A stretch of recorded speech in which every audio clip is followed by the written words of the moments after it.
Hello， 大家好，我是男青年。现在每天都在比之前的一天要冷，也就是说每天都在降温。我在想，我要不要网购一个小太阳，然后放在我们的保安室里面？这样子的话，既不用花自己的电费，又能让自己暖和起来。我本来想买一个小太阳给自己用的，但是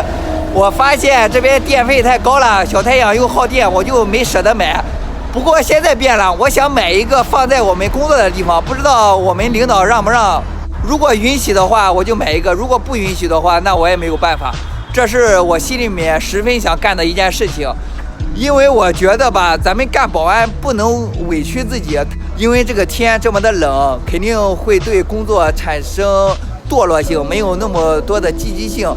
工作效率自然而然也会下降。所以我提议领导给我们配一个小太阳，如果不配的话，我们自己买一个也行。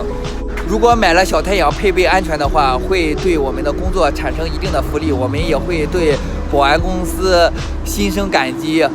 虽然这花不了多少钱，但是领导可能精打细算的，再加上甲方的话觉得浪费电，可能不会给我们配，因为我们看到这边的话都没有小太阳，不止我们这个保安公司，我看周边的这些门卫室也没有，我特地去看的。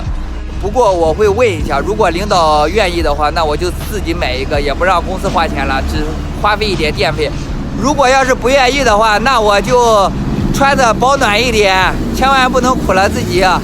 万一感冒发烧，这可不好了。